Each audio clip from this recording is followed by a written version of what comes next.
Assalamualaikum warahmatullahi wabarakatuh. Selamat pagi Ayah Bunda Sobat Muardi. Pada pagi hari ini bertemu lagi dengan saya Dr. Lukna, spesialis anak di acara Muardi Asah Asuh Asih, anak sehat, anak hebat, anak sehat Indonesia hebat.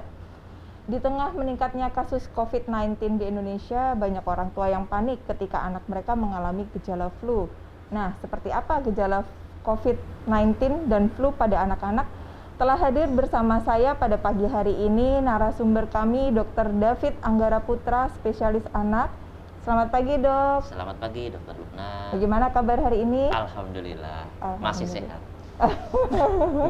Semoga masih selalu sehat, Dok. Ya, amin, amin. Ya, pada pagi hari ini kita akan bincang santai, Dok, mengenali perbedaan gejala COVID-19 dan flu pada anak.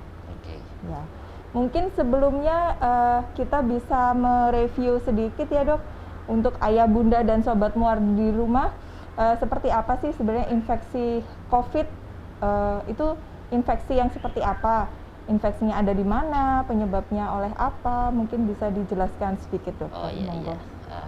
Jadi mungkin sebelum masuk ke tema yang saat ini ya, judulnya saat ini yang perbedaan flu biasa dan COVID-19 ya. Iya. Kita mereview dulu terkait COVID-19 ini. COVID-19 ini kan merupakan infeksi yang disebabkan oleh virus yang kita sebut sebagai SARS-CoV-2 seperti itu. Nah, dulu pertama kali dilaporkan, kalau saya tidak salah ingat itu bulan Desember, Dokter Lukna, 2019 di Wuhan tanggal 31 kalau nggak salah. Kemudian di Indonesia sendiri kasus pertama itu bulan Maret ya kalau nggak salah ya, 2020. Maret 2020 yang pasien 001 itu kemudian sudah menjadi pandemi, di WHO sudah ditetapkan sebagai pandemi terus sampai dengan saat ini seperti itu. Memang yang diserang itu tidak hanya saluran nafas, jadi organ lain atau sistem lain juga terdampak oleh virus ini seperti itu. Tapi memang gejala terseringnya kan memang demam dan gejala sistem pernafasan. Tapi ada gejala-gejala lain juga, sistem saluran cerna juga terdampak, kemudian sistem pembuluh darah, jantung pembuluh darah juga terdampak, kemudian sistem saraf juga terdampak seperti itu. Nah, begitu ayah bunda. Jadi memang infeksi oleh SARS-CoV-2 yang tadi dijelaskan oleh Dr. David itu memang bisa mengenai multi organ. Nah, untuk ayah bunda yang masih penasaran bisa mengajukan pertanyaan di Instagram ataupun Facebook RSUD Dr. Muardi. Nanti akan kami bacakan di sini, akan dijawab langsung oleh narasumber kami pada pagi hari ini. Sudah bergabung dengan kami beberapa ayah bunda sobat Muardi, ada Pak Iwan Properti, Pak Agus Hariadi, Bapak Arif Wicak, Ibu Sari Firmasah, halo, Ibu Mirawati Lukman, Dokter Lintang, halo Dok. Kemudian ada Bu Yumita Chandra Dewi, Ibu Hartati, Ibu Risa Suryanti, Bu Tiah, Bapak Bagas Saji Saputro. Ya, silakan mengajukan pertanyaan, bisa ditulis di kolom chat di Instagram ataupun Facebook dan YouTube RSUD Dr. Muardi. Nanti akan saya bacakan langsung.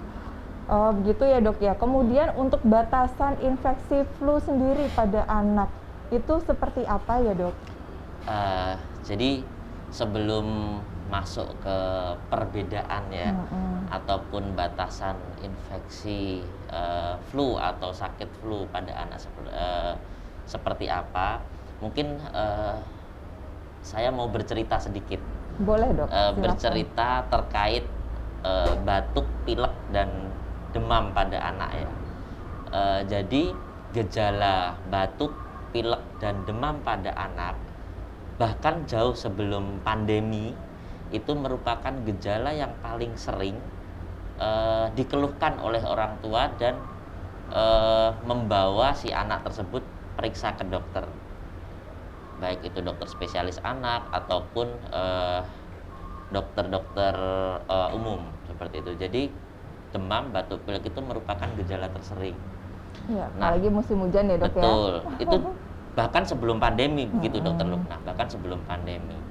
Nah, kenapa kok ketiga gejala itu merupakan gejala yang paling sering, terutama untuk di awal-awal kehidupan ya, infant, toddler gitu yang usia kurang dari 5 tahun kayak gitu, gejala-gejala tersebut sering dikeluhkan. Karena memang saluran nafas pada anak-anak itu mudah terkena peradangan karena batuk pilek itu merupakan dampak dari iritasi atau peradangan di saluran nafas.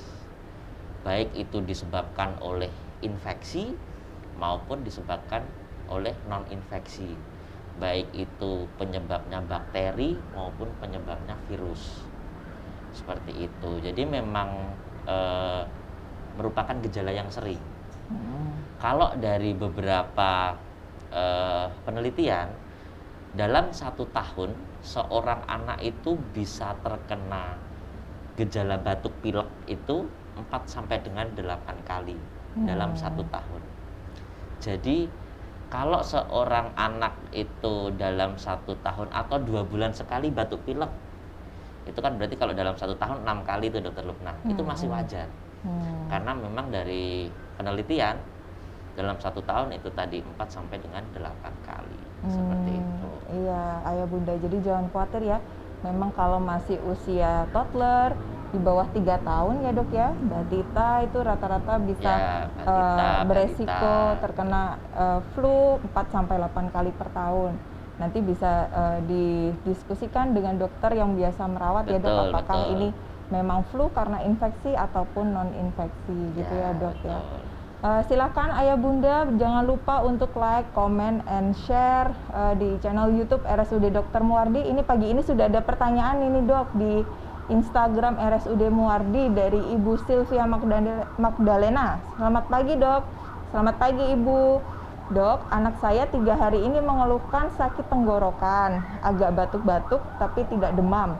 Apakah ini tanda-tanda COVID dok? Karena beberapa anak tetangga juga mengalaminya. Mungkin dokter David bisa menanggapi terlebih dahulu. Baik, terima kasih Ibu Sylvia Magdalena ya.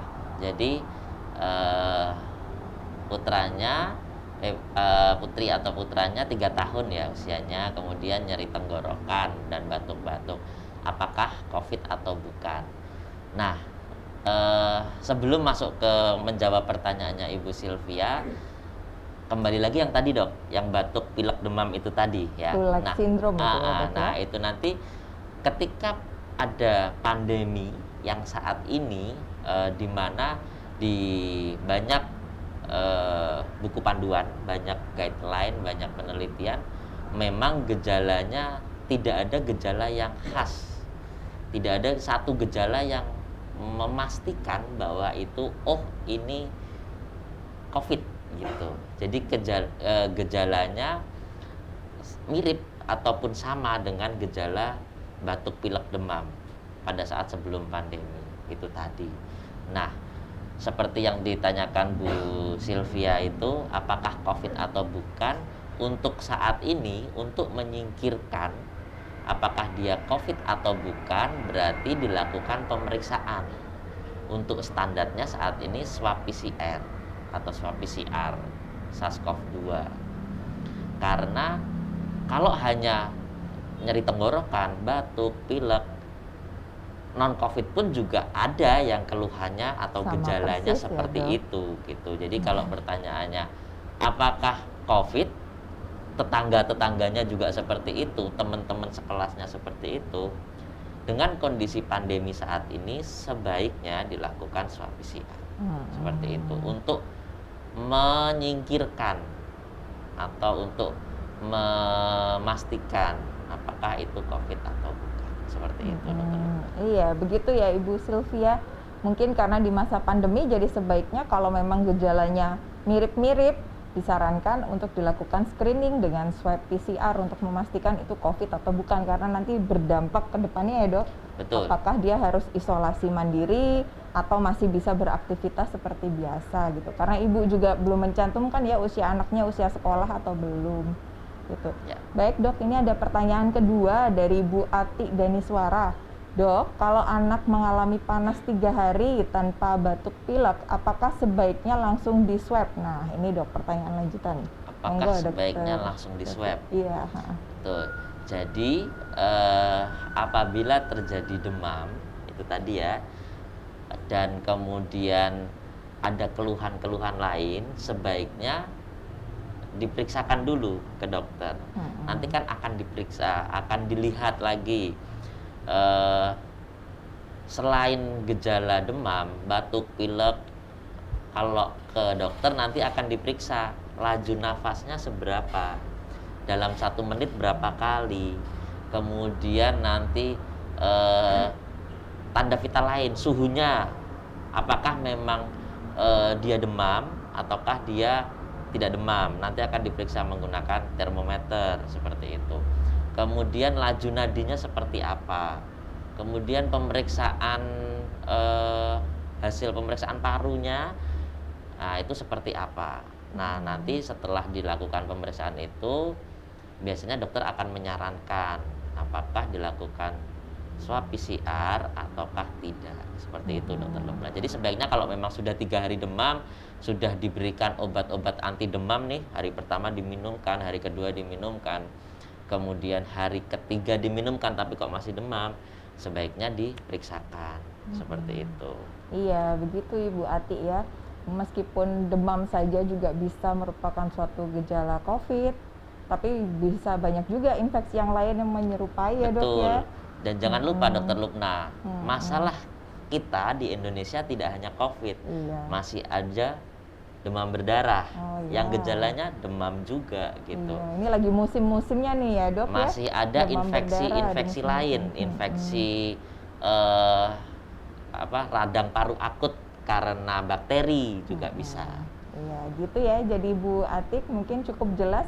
Lebih baik memang diperiksakan terlebih dahulu ke dokter spesialis anak terdekat untuk mendapatkan pemeriksaan lebih lanjut dan bisa berdiskusi apakah memang gejala yang timbul ini lebih ke arah COVID yang harus dilakukan screening swab terlebih dahulu. Baik, berikutnya saya sapa dulu ada Ibu Iswatun Yuliantini di Facebook. Halo, assalamualaikum. Waalaikumsalam, hadir menyimak. Iya Bu Is. Kemudian di Instagram ada Bu Yuvita Chandra Dewi dok yang menanyakan, dok, anak yang demam hilang timbul, batuk kadang tapi nafsu makan baik, apakah harus dibawa ke dokter? Ini bagaimana ini dokter? Tanggapannya? Jadi demam hilang timbul, kemudian batuk kadang-kadang, nafsu makan baik gitu. Nah pada prinsipnya dokter Lubna, pemeriksaan ke dokter terutama untuk anak-anak ya, itu tidak harus sakit gitu. Ketika ada kekhawatiran dari ayah bunda terkait kondisi anaknya, baik itu ada keluhan ataupun baik itu konsultasi terkait pertumbuhan, perkembangan, status nutrisi, nah itu tidak masalah untuk berkonsultasi ke dokter gitu. Jadi seperti yang ditanyakan oleh Bunda siapa? Yuvita ya. Nah, apakah perlu dibawa ke dokter gitu kan? Nah, ketika sudah ada keluhan atau ketika sudah ada kekhawatiran, ya sebaiknya berkonsultasi seperti itu. Jadi ketika ke dokter itu tidak harus menunggu sakit seperti itu. Iya, begitu ya. Ayah bunda, itu tadi memang sudah dijelaskan oleh Dokter David kalau memang pemeriksaan pada anak itu tidak harus menunggu anak sakit. Jadi jangan ragu-ragu untuk berkonsultasi ke dokter spesialis anak ya, walaupun di tengah masa pandemi mungkin banyak orang tua yang galau ya dok ya. Kalau mau dibawa periksa takut malah jangan-jangan malah anak saya tertular saat mau periksa gitu. Memang itu ada kekhawatiran, tapi selama kita menjaga protokol kesehatan, insya Allah hal itu semua mungkin bisa dicegah. Betul. Ya dok ya. Kalau konsultasi kan sekarang platformnya kan macam-macam ya, kalau hanya untuk berkonsultasi ya. Tetapi kalau memang sudah ada keluhan seperti itu, sudah ada demam, sudah ada batuk, sudah ada nyeri tenggorokan atau nyeri telan, sebaiknya diperiksakan seperti itu. Ya, jadi jangan ragu-ragu ayah bunda untuk membawa anaknya periksa ke dokter spesialis anak terdekat. Baik, ada pertanyaan berikutnya dari Bunda Zara Mama Tiara. Selamat pagi dokter, selamat pagi, Selamat pagi. Bunda. Dok, apakah gejala COVID juga menimbulkan amandel anak membesar? Karena anak saya batuk-batuk tidak kunjung sembuh. Kebetulan amandelnya juga membengkak. Nah ini, silakan dokter David menanggapi. Ya, jadi amandel membesar itu kan karena ada peradangan. Yang pertama seperti itu, karena ada peradangan, ada iritasi. Nah, penyebab peradangan ataupun iritasi tadi itu bisa juga karena bakteri, bisa juga karena virus. Seperti itu. Jadi memang kalaupun ada keluhan, kita tidak bisa hanya dengan gejala mengatakan bahwa oh ini COVID nih, gitu. Oh ini bukan COVID. Untuk saat ini tidak bisa, karena memang tidak ada satu gejala yang bisa dikatakan bahwa kalau ada gejala A pasti COVID gitu. Kalau dulu pas waktu beberapa saat kan sering muncul gejala-gejala penciuman ya, gangguan penciuman. Nah, tapi varian yang terbaru ini, yang Omikron, dari beberapa penelitian malah gejala penciumannya baik ya. tidak ada kayak gitu. Jadi memang tidak ada satu tanda atau gejala spesifik untuk mengatakan bahwa oh ini COVID gitu. Jadi memang harus dilakukan pemeriksaan, kemudian untuk menyingkirkan ataupun untuk memastikannya dilakukan swab PCR. Gitu Dokter Lukman. Semakin menarik ya, semakin siang semakin menarik pertanyaannya. Mungkin bisa dijelaskan Dok, secara umum pertanyaannya hampir mirip-mirip ya. Secara umum dari laporan kasus yang ada sampai saat ini, itu gejala infeksi COVID pada anak itu seperti apa aja ya Dok yang di awal-awal itu? Mungkin sebagai gambaran untuk orang tua, jadi kalau anaknya di rumah mengalami gejala-gejala ini bisa lebih waspada, lebih hati-hati, dan bahkan mungkin bisa lebih awal berkonsultasi ke dokter spesialis anak. Silakan Dok. Ya, jadi untuk gejala COVID, nah itu relatif mirip dengan gejala-gejala saluran pernafasan. Selain itu juga mirip juga dengan gejala-gejala saluran cerna, Dokter Lukna. Jadi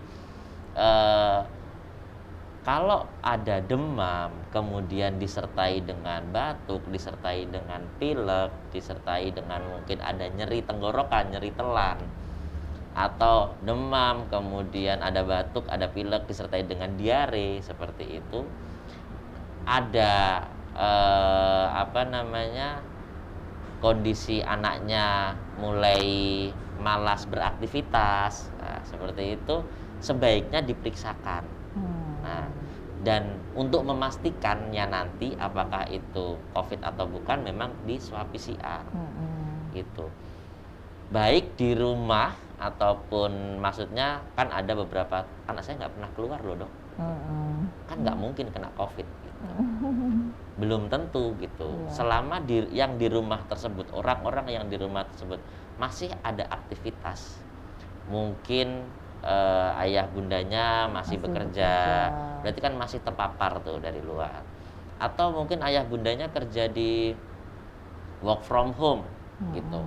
Tapi ada orang-orang yang membantu di rumah, mungkin driver yang pulang pergi, atau mungkin asisten ya Dok, ART yang pulang pergi, berarti resiko itu masih ada gitu.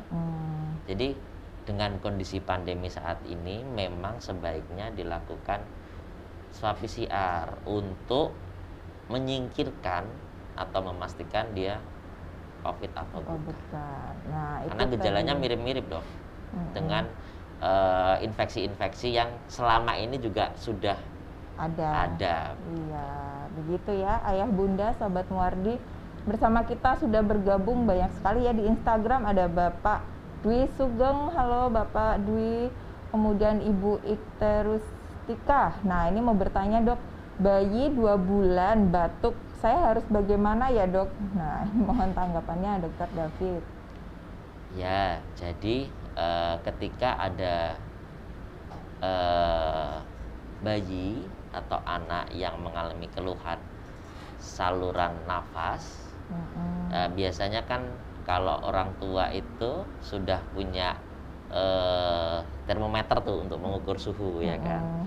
Nah, lakukanlah pemeriksaan suhu dulu, ya kan. Kemudian kalau dia batuk, si bayi batuk tersebut harus aware, harus perhatian dengan tanda-tanda kegawatan, Dokter Lukna. Tanda-tanda kegawatan itu apa saja gitu. Yang pertama, demam tinggi, ya, demam 38, 39 sampai dengan 40. Sudah diberikan obat anti demam tapi tidak turun. Kemudian tanda kegawatan yang harus diperhatikan lagi adalah ketika dia nafasnya cepat, Dokter Lukna. Nafas cepat ini sampai nafasnya kepalanya naik turun, manggut-manggut gitu. ya, Iya, Dok? sampai manggut-manggut. Nanti ayah bunda bisa ngitung tuh di rumah. Nafas itu kan sekali nafas gitu. Nah, nanti bisa dihitung. Kalau usianya itu kurang dari 2 bulan, nafasnya itu dikatakan cepat apabila dia dalam 1 menit itu lebih dari sama dengan 60. Nah, nanti untuk 2 bulan sampai dengan 1 tahun, kalau putranya Bunda tadi yang bertanya, Ika Rustika. nah, itu kan 2 bulan tuh. Nah, itu 60 kali atau lebih dikatakan cepat. Kemudian kalau 2 bulan sampai dengan 1 tahun itu 50 kali atau lebih dalam 1 menit. Jadi dihitung dalam 1 menit. 1, 2. Nah, nanti 1 tahun sampai dengan 5 tahun itu 1 tahun sampai dengan 2 tahun bisa 40 kali. Nah, ke atas bisa 30 kali. Nah, dihitung tuh, dihitung. Kalau memang dia sudah di batas itu, nanti periksakan ke dokter. Ada salah satu aja dari yang tadi, demam, nafas cepat, terus ada tarikan dinding dada. Jadi dibuka tuh, bayinya dibuka bajunya. Terus kalau pas nafas ada tarikan dinding dada atau tidak. Hidungnya kembang kempis enggak kalau pas lagi nafas. Kalau ada tanda-tanda itu, bawa ke dokter. Atau malas menyusu. Biasanya dalam 1 hari berapa kali menyusu? Tiap 3 jam gitu ya. Ini malas nih, dia nggak mau nyusu, atau nyusu cuma 5 menit habis itu udah. Anaknya yang biasanya aktif main bercanda-bercanda sama pengasuhnya atau sama ayah bunda mulai males gitu, mulai tidak aktif. Nah, itu sebaiknya diperiksakan. Itu tadi beberapa gejala yang harus diwaspadai ayah bunda sobat Muardi. Bila ditemukan adanya gejala demam tinggi ya dok, Ya, nafas cepat, tarikan dinding dada, atau anak yang malas menyusu dan malas beraktivitas, mungkin ada baiknya segera diperiksakan ke dokter spesialis anak terdekat. Ya, silahkan ayah bunda sobat Muardi join di Instagram dan Facebook RSUD Dr. Muardi. Pada pagi hari ini sudah hadir narasumber bersama saya, Dr. David Anggara Putra, dokter spesialis anak, staf dari Divisi Respirologi RSUD Dr. Muardi.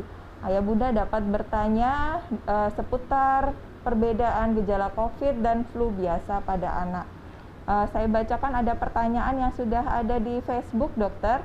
Ini dari Ibu Mentari Setiawan. Izin bertanya dokter, seberapa efikasi vaksin flu untuk anak-anak usia 3-5 tahun di masa pandemi ini dok?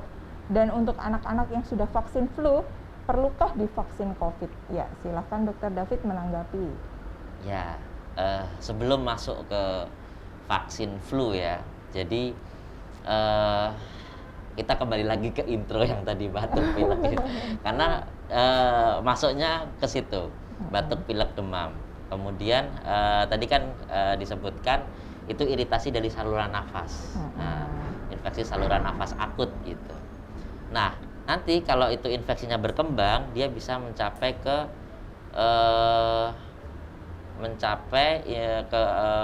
jaringan paru. Nah, jaringan paru dia akan menyebabkan infeksi pneumonia, ya kan? Pneumonia atau radang paru akut. Nah, Terkait dengan vaksin, nah sebenarnya ada banyak vaksin yang bisa mencegah terjadinya pneumonia itu tadi, Dok. Salah satunya vaksin flu itu salah yang satunya. disebutkan oleh Bu Betul, Mentari ya. betul. Selain itu juga masih banyak ya Selain Dokter itu David ada ya? 5, Oke. ada 5 vaksin yang harus dilengkapin. yang bisa mencegah terjadinya infeksi radang akut atau mencegah kalaupun terkena itu mencegah perburukan atau kondisi yang berat. Ya, supaya infeksinya tidak Betul. berat ya, Dok. Yang pertama DPT atau pentavalen di pertusisnya. Pentabio itu ya, Dok. Ya, di pentavalen. Kemudian yang kedua campak atau MR. Karena campak atau MR measles rubella ya, saat ini kan yang programnya measles rubella itu salah satu komplikasi yang berat pada anak dengan campak itu adalah pneumonia. Biasanya anak yang meninggal karena campak itu meninggalnya bukan karena campaknya tapi karena komplikasinya, yaitu pneumonia atau radang paru akut. Penyebab keduanya adalah radang selaput otak yang disebabkan karena campak. Makanya vaksinnya MR itu tadi, measles rubella. Kemudian yang kedua adalah vaksin PCV, Dok. PCV. Pneumococcus Ya, Dok. pneumokokal. Karena kalau dari beberapa penelitian, banyak penelitian, penyebab tersering dari pneumonia itu kan ada 3, Dok. 3 terbesar ya, kita sebutkan 3 terbesar. Yang pertama adalah pneumokokal, Streptococcus pneumoniae gitu-gitu. Yang kedua adalah HIB, Haemophilus influenza tipe B. Itu yang ada di pentabio ya. Yang ada di pentavalen, tadi bareng dengan DPT. Yang ketiga adalah influenza. Tiga-tiganya ada vaksinnya, makanya tadi saya bilang ada 5 tuh yang bisa mencegah pneumonia gitu atau infeksi radang paru akut. Tadi apa aja? DPT, kemudian HIB dulu ya, HIB. Yang ada di pentavalen ini dua-duanya sudah masuk program pemerintah ya kan. Kemudian MR, measles rubella, campak itu sudah masuk juga di program pemerintah. Kemudian yang keempat PCV. PCV ini di beberapa provinsi sudah masuk pilot project, Dok. Oh ya. Di NTB, di Bangka Belitung itu sudah masuk pilot projectnya. Jadi diberikan ke semua anak yang sesuai usianya. Jadi di beberapa provinsi sudah pilot project tuh PCV. Memang belum semua di Indonesia. Belum diwajibkan ya. Belum masuk dalam program imunisasi nasional seperti itu. Yang terakhir. Nah, yang terakhir adalah influenza.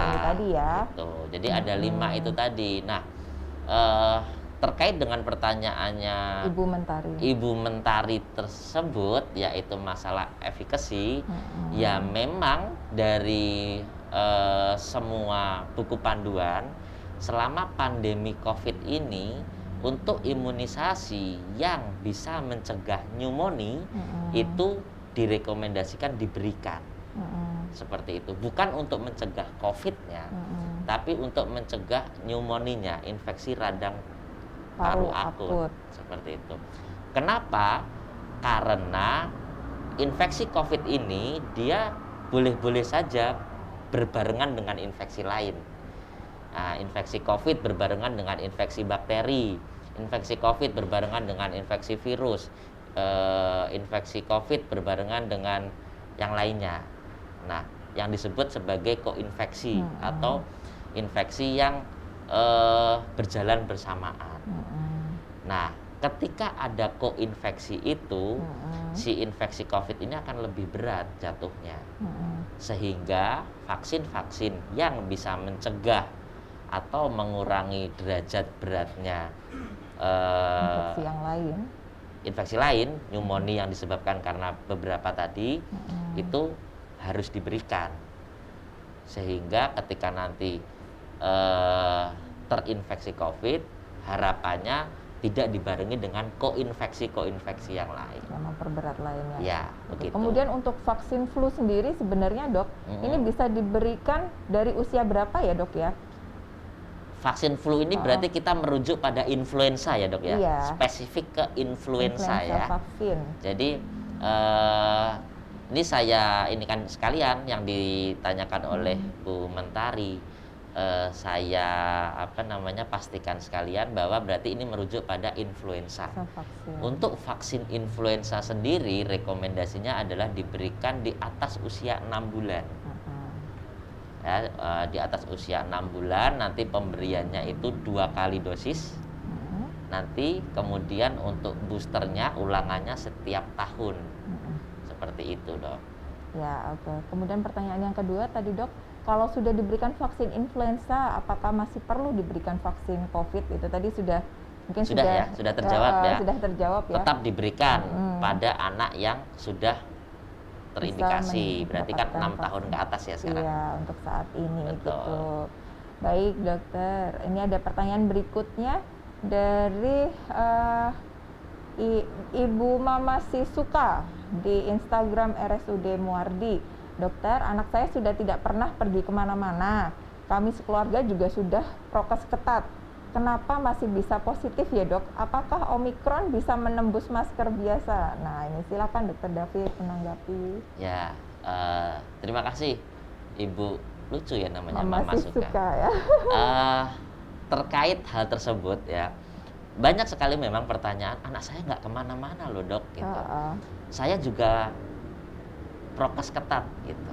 Nah, yang perlu diingat adalah kita prokes ketat, apakah orang-orang di sekitar kita juga melakukan hal yang sama? Yang pertama itu, anak sudah dikurung nih di kamar gitu, tapi dia masih main nih sama temennya tetangga gitu, masih main sama tetangga. Ingat bahwa anak kecil pun bisa menularkan walaupun tidak bergejala gitu. Jadi yang perlu dilihat adalah apakah dia masih berkontak dengan orang dari luar. Yang kedua, apakah orang-orang yang di rumah tersebut juga masih keluar gitu. Itu yang kedua. Yang ketiga, ketika prokes kita sudah ketat, apakah orang-orang di sekitar kita juga melakukan hal yang sama? Gitu. Jadi tidak hanya saya, tidak hanya Dokter Lubna, tidak hanya teman-teman yang ada di sini gitu. Tetapi apakah orang-orang di luar sana yang juga sering berinteraksi dengan kita atau beberapa kali berinteraksi dengan kita juga melakukan prokes yang ketat. Seperti itu. Jadi begitu ya Ayah Bunda Sobat Muardi, untuk menanggapi kegalauan Ayah Bunda yang sudah berusaha prokes ketat tetapi kenapa anaknya masih bisa positif. Hal yang perlu diingat memang banyak sekali faktor yang bisa menyebabkan kita mendapatkan kontaminasi virus, interaksi orang luar, protokol yang kita gunakan apakah sudah cukup benar, kemudian protokol kesehatan orang di sekitar kita yang serumah ya, itu harus diperhatikan juga gitu. Kemudian ini masih banyak dokter, pertanyaan ini saya bacakan selanjutnya di Instagram ada dari Bapak Dika Jodi. Pagi dokter, selamat pagi Bapak. Pagi. Mau tanya, anak saya usia 11 tahun, setiap bangun pagi pasti bersin-bersin. Yang ingin saya tanyakan, apakah ini merupakan suatu alergi dokter? Terima kasih. Ya, silakan Dokter David sedikit menanggapi ya, agak sedikit berbeda ya. Kita bicara infeksi, bicara alergi. Baik, tidak apa-apa, karena itu juga salah satu iritasi saluran nafas. Iya. Jadi memang bersin-bersin itu kan salah satu bentuk pertahanan tubuh kita dalam hal ini saluran nafas ya, untuk menghadapi peradangan atau iritasi yang ada di saluran nafas tersebut. Nah, penyebabnya apa? Apakah infeksi ataupun non-infeksi, apakah bakteri ataupun virus, itu perlu digali lagi, Dokter Lubna. Jadi untuk Bapak Dika Jodi, mungkin sebaiknya berkonsultasi ke dokter terdekat untuk nanti digali lebih jauh lagi. Apakah memang itu gejala mengarah ke infeksi ataukah mengarah ke penyebabnya non-infeksi ya, atau alergi tadi ya Bapak Dika Jodi. Ya. Nah ini kalau Bapak Dika Jodi mau berkonsultasi dengan Dokter David ini Dok, Dokter David prakteknya di RSUD Muardi di Poli Cendana ataupun Poli Wijaya Kusuma ini setiap hari apa saja, monggo Dokter? Senin sampai Jumat. Betul, Senin sampai Jumat karena Sabtu Muhardi tutup polinya. Iya. Terus Iya. satu lagi saya menanggapi yang melanjutkan yang siapa? Bapak Jody tadi ya, Iya, Dika Jody. Dika Jody. Jadi memang ada beberapa faktor resiko, Dokter Lukna. Beberapa faktor resiko yang meningkatkan angka kejadian keluhan saluran nafas. Batuk, pilek, demam. Gitu. Yang pertama adalah anak-anak dengan kondisi imun yang kurang beruntung, ya, bisa karena penyakit, bisa karena kondisi-kondisi lain, yang sistem imunnya atau sistem kekebalan tubuhnya kurang baik. Yang pertama itu. Kemudian yang contohnya dokter, penyakit-penyakit apa saja ya? Mungkin kalau ayah bunda di rumah mungkin masih bingung ya, karena banyak kan penyakitnya ya. Salah satu contohnya yang sering. Untuk sistem imunnya yang kurang beruntung, maksudnya yang kurang bagus, bisa karena PJB ya dari Dokter Lukna ya, divisinya kardiologi anak, penyakit jantung bawaan. Itu kan membuat sistem kekebalan tubuhnya juga sedikit kurang baik dibandingkan teman-teman atau anak-anak yang tidak mempunyai PJB, atau yang dengan keganasan, atau sedang menjalani kemoterapi atau meminum obat-obatan yang membuat dia sistem kekebalan tubuhnya tertekan, kayak gitu. Atau kondisi gizi kurang, nutrisinya pas kurang bagus, nutrisinya pas kurang bagus sehingga sistem kekebalan tubuhnya pas turun, itu juga akan mudah terkena infeksi seperti itu. Kemudian faktor resiko yang selanjutnya adalah faktor resiko lingkungan, ya, paparan asap, terutama asap rokok, Dokter Lukna. Jadi kalau dari penelitian, pada anak yang dia terpapar asap rokok itu dia mempunyai resiko 4 kali lebih besar untuk dirawat inap karena gejala saluran nafas. Jadi ada istilahnya third hand smoker, gitu. Jadi rokok pasif ya, ayah bunda. Third hand smoker. Walaupun dia ngerokoknya itu tidak di depan si anak, tetapi ketika itu masih lingkungan di sekitar situ, si anak tersebut masih bisa menghirup zat-zat yang berbahaya, bisa dari tembok yang terkena asap rokok, bisa dari bajunya dari orang sekitar yang merokok, itu masih dianggap berisiko. Itu disebut sebagai third hand smoker, dan 4 kali kalau dari penelitian beresiko untuk dirawat inap karena saluran nafas. Gejala infeksi saluran nafas. Baik rokok manual maupun rokok elektrik ya. Sama vape saja. Itu juga ya, Dok. Iya, vape itu kan electric smoke gitu kan. Itu resikonya sama. Penelitiannya banyak sekali itu kalau untuk apalagi yang vape ya. Apa vape tuh yang ya itulah. Jadi sebaiknya dihindari. Gitu ya. Ya, begitu ayah bunda sobat Muardi. Jadi perlu diingat kalau bagi ayah ataupun ada keluarga yang lain di rumah yang perokok, bisa disarankan untuk merokok di luar area rumah ya, karena ternyata paparan asap rokok itu sangat berbahaya untuk anak-anak kita yang ada di rumah gitu. Baik, beralih ke pertanyaan berikutnya, masih banyak ya Dok ini di Instagram RSUD Muardi dari Ibu Mazaya Mega. Dok, di musim flu dan pandemi begini, bagaimana cara yang baik untuk menjaga kekebalan tubuh anak balita? Terima kasih. Silakan Dokter David menanggapi. Ya, yang pertama adalah nutrisi, Dokter Lukna. Baik itu makanan maupun minuman. Jadi dalam artian baik itu katakanlah kalau untuk yang MPASI, baik itu MPASI-nya baik maupun susunya. Jadi nutrisinya harus adekuat. Nutrisi harus adekuat, cairannya harus cukup ya. Karena kalau anak sakit, cairannya tidak cukup, itu nanti juga akan memperberat sakitnya. Dia demam, cairannya juga minumnya nggak banyak, demamnya akan semakin tinggi. Betul. Batuk, pilek, minumnya nggak bagus juga, minumnya nggak banyak, dia juga gejalanya akan sulit berkurang. Jadi yang pertama nutrisi, yang kedua adalah cairannya, kebutuhan cairannya dalam sehari harus benar-benar cukup. Ya. Kemudian yang ketiga untuk anak-anak jangan lupa imunisasi. Imunisasi harus lengkap. Ya. Sesuai jadwal rekomendasi ya, sesuai IDAE rekomendasi IDAE. Kemudian yang berapa? Empat. Yang keempat adalah selalu menjaga protokol kesehatan, ya, selalu menjaga protokol kesehatan, baik keluarga, orang tua, ayah bunda sendiri ataupun orang-orang di sekitar. Kalau memang tidak perlu sekali, sebaiknya jangan bermain di luar, gitu. Istilahnya jangan jalan-jalan dulu, gitu. Karena kan kasusnya saat ini meningkat sekali ya, Dokter. Sedang tinggi-tingginya kita berada di gelombang ketiga nih, ayah bunda sobat Muardi ya. Jadi tetap jaga kondisi, protokol kesehatan ketat, bersama kita menjaga kesehatan keluarga kita, gitu ya Dok. Kemudian mungkin ada lagi yang bisa ditambahkan, apakah perlu suplementasi vitamin mineral? Apakah rutin harus diberikan ke anak-anak, Dok? Ya, jadi apabila nutrisi dan cairannya itu sudah cukup, ya sudah cukup, sebenarnya multivitamin ataupun itu mineral ataupun itu mikronutrien kayak gitu kan opsional.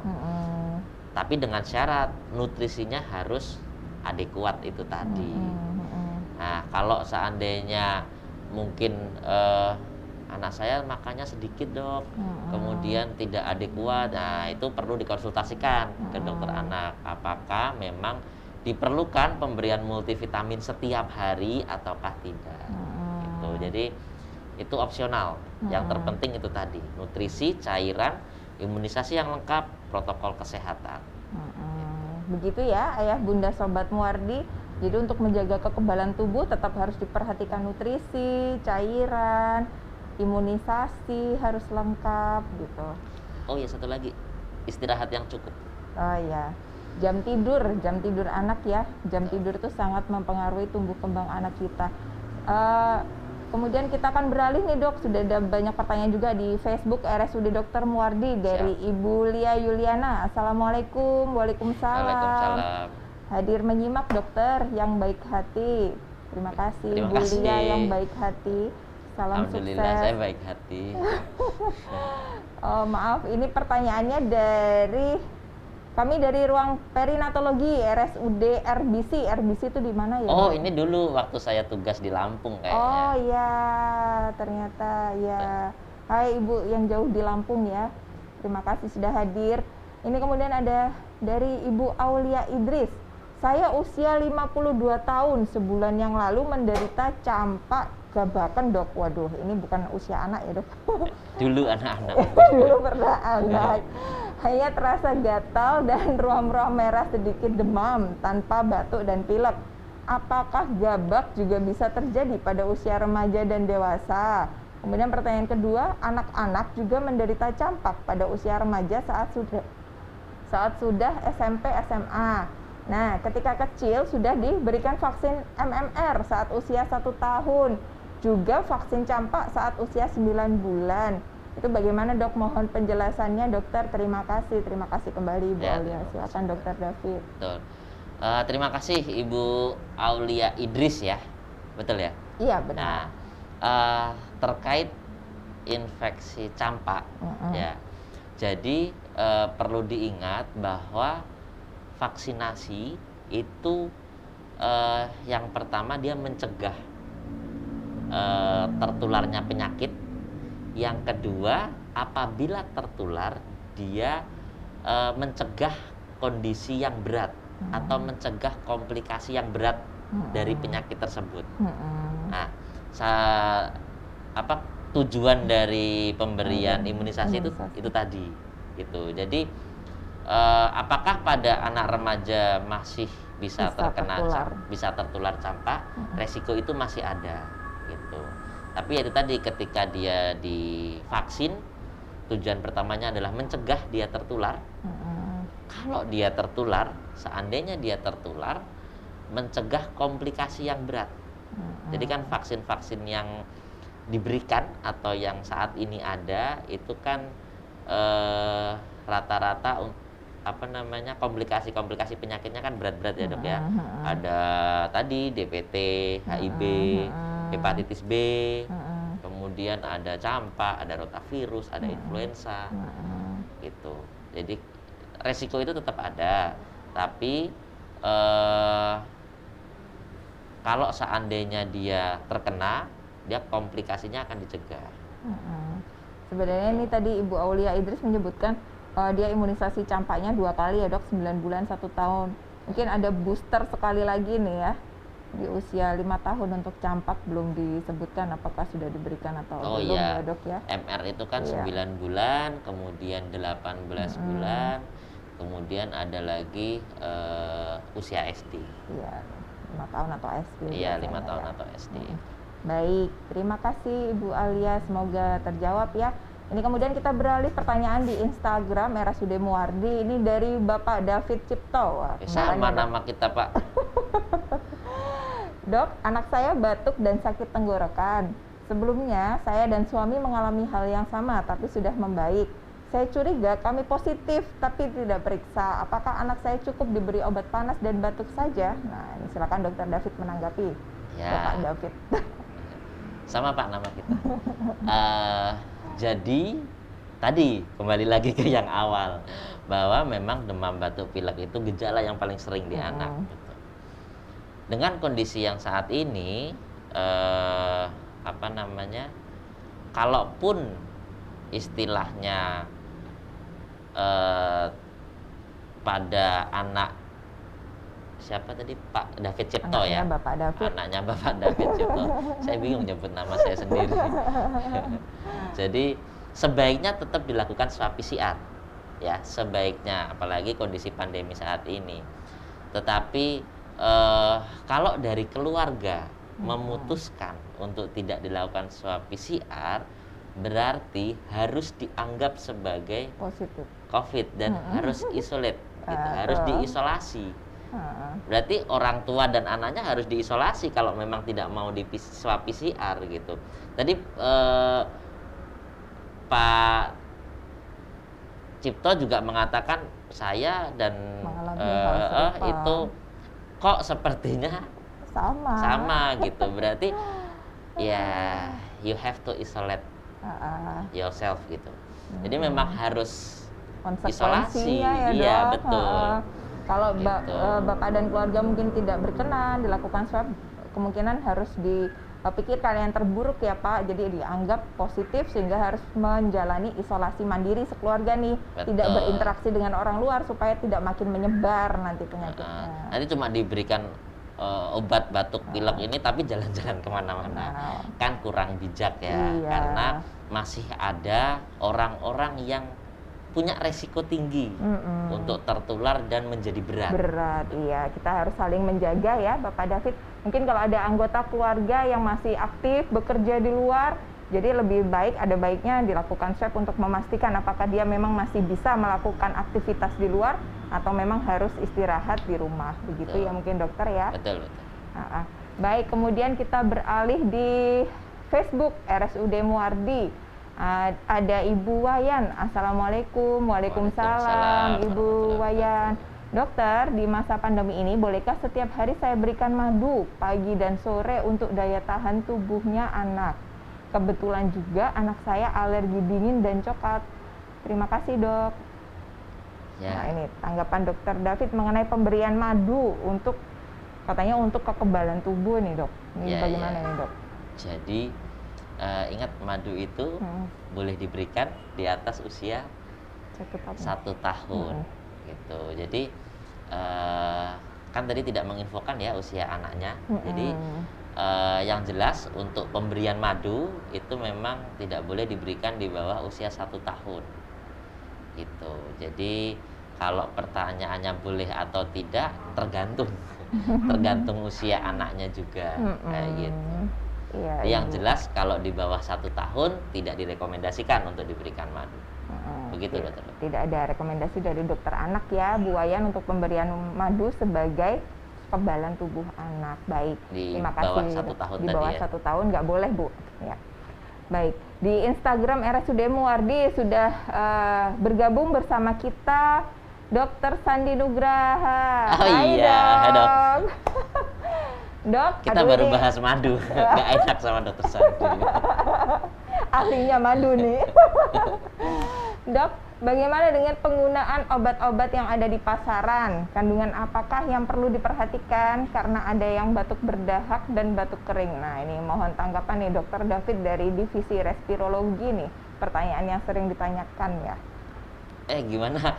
Maksudnya batuk berdahak dan Penggunaan batuk. obat-obat yang di pasaran, Dok. Oh iya, Kandungan iya. untuk indikasi pemberian batuk berdahak dan batuk kering. Iya. Jadi terkait batuk berdahak dan batuk kering itu tadi kan pada dasarnya kalau batuk berdahak itu dia ada sekret ya. Ada sekret di saluran nafasnya seperti itu. Ada produksi sekret atau produksi dahak yang berlebihan. Sedangkan untuk yang batuk kering itu produksi sekretnya mungkin ada, tetapi tidak terlalu banyak gitu. Ataupun dia tidak memproduksi sekret karena iritasi saluran nafasnya itu membuat hanya terasa gatal dan ingin batuk gitu. Nah, terkait obat-obatan yang ada di pasaran, sebaiknya tetap berkonsultasi ke tenaga kesehatan, ke dokter terdekat, dokter Lukna. Betul, karena juga harus dipertimbangkan juga karena kan kalau untuk obat batuk yang ada di OTC ya namanya ya. Untuk OTC itu kan isinya macam-macam ya Dokter Lukna ya, tidak hanya satu jenis obat, tapi biasanya kombinasi 2-3 jenis obat untuk yang OTC. Nah, kalau saran saya tetap berkonsultasi ke dokter terkait obat apa yang sebaiknya dipilih. Seperti itu Dokter Lukna. Ya, begitu ya Dokter Sandi Nugraha. Terima kasih sudah bergabung. Kemudian di Instagram sudah bergabung bersama kami juga ada Ibu Eka Kurniawa. Kemudian ada Ibu Farida Kusnandani. Halo Bu. Ada pertanyaan dari Ibu Miranti Pasaribu. Dokter, kenapa anak-anak di bawah 5 tahun belum mendapat vaksin COVID? Nah, ini mohon tanggapan Dokter David dari Divisi Respirologi Anak.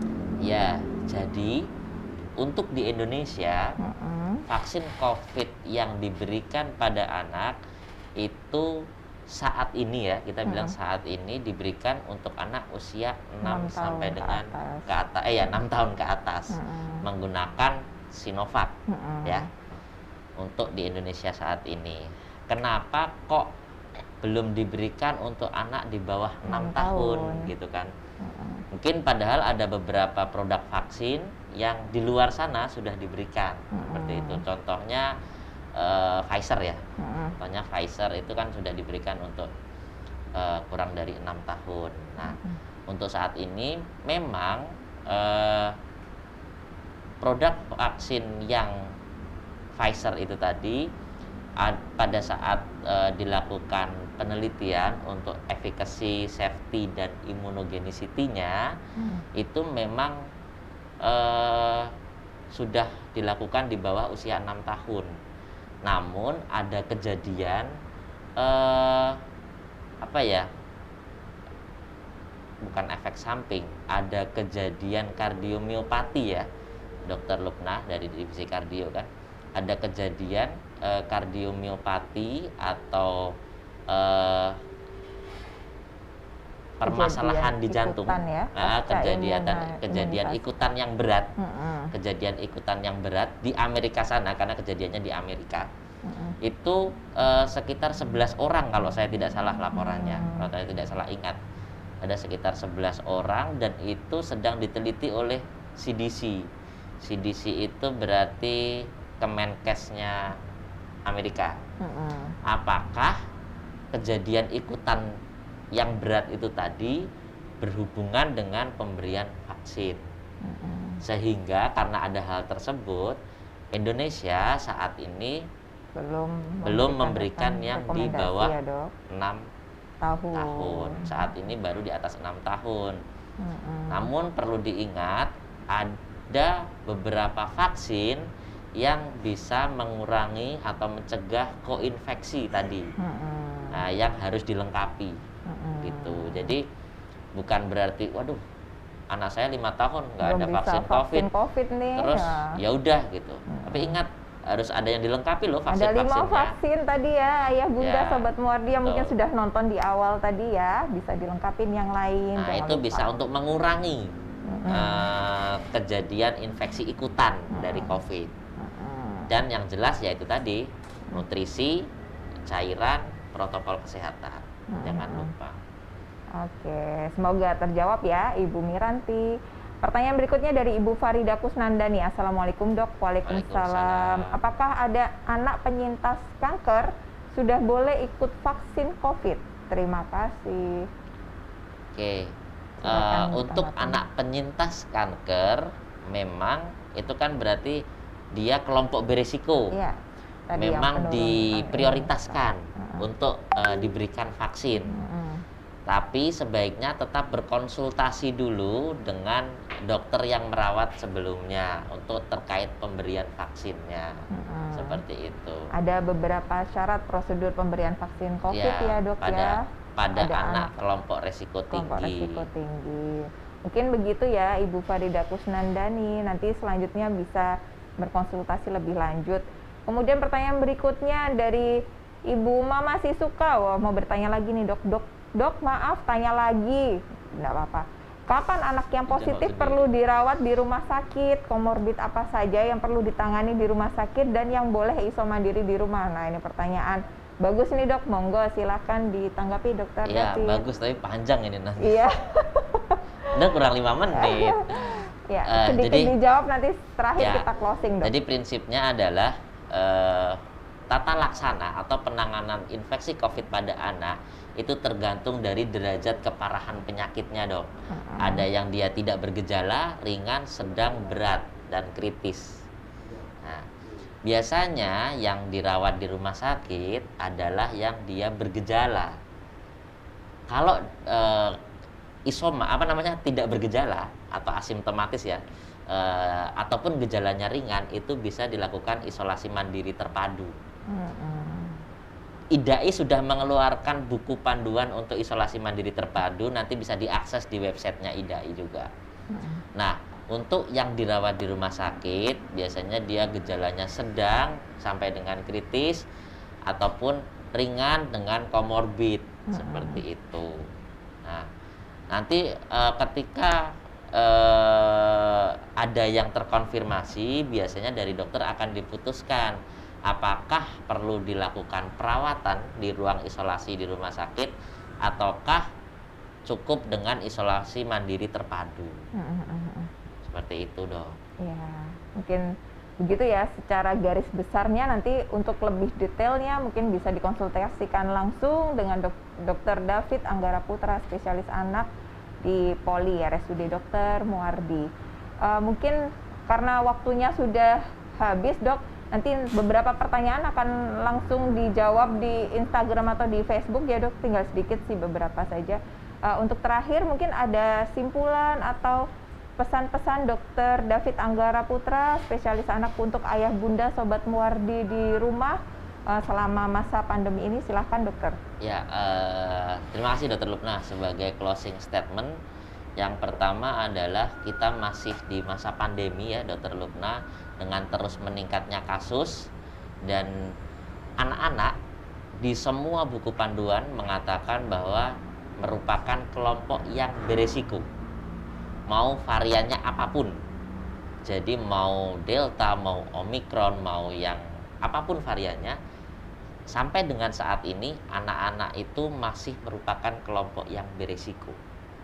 Nah, dengan kondisi tersebut, yang harus dilakukan ayah bunda adalah tetap memberikan nutrisi yang cukup, istirahat yang cukup, cairan sesuai dengan kebutuhannya dia, kemudian lengkapi imunisasi ya dari sesuai jadwal dari IDAI, kemudian protokol kesehatan. Tuh. Nah, apabila sudah semua usaha itu sudah dilakukan, namun masih muncul gejala ya, berarti kan itu takdir. Harus mengetahui tanda-tanda kegawatan yang tadi di awal kita sudah sampaikan ya. Harus mengetahui tanda-tanda kegawatan dan harus berkonsultasi dengan tenaga kesehatan, dokter terdekat, seperti itu. Jadi tidak perlu menghindari ataupun takut untuk berkonsultasi ke dokter, takut di COVID kan, takut diperiksa swab gitu. Tidak perlu takut gitu. Karena itu untuk kebaikan mereka, untuk kebaikan anak-anak kita. Karena mereka merupakan salah satu kelompok yang berisiko. Begitu Dokter Lupna. Terima kasih banyak Dr. David Anggara Putra, spesialis anak. Hasil rekaman live streaming hari ini bisa ayah bunda lihat kembali di Facebook, Instagram, dan YouTube RSUD Dr. Muwardi. Terima kasih atas perhatiannya. Jangan lupa follow, share, dan subscribe akun media sosial kita RSUD Dr. Muwardi di Facebook, Instagram, dan YouTube. Sampai bertemu kembali di acara Muwardi Asah Asuh Asih setiap bulan di minggu kedua dan keempat dengan topik-topik menarik seputar kesehatan anak. Saya Dr. Lupna, spesialis anak, undur diri. Terima kasih. Wassalamualaikum warahmatullahi wabarakatuh. Salam sehat, tetap jaga protokol kesehatan.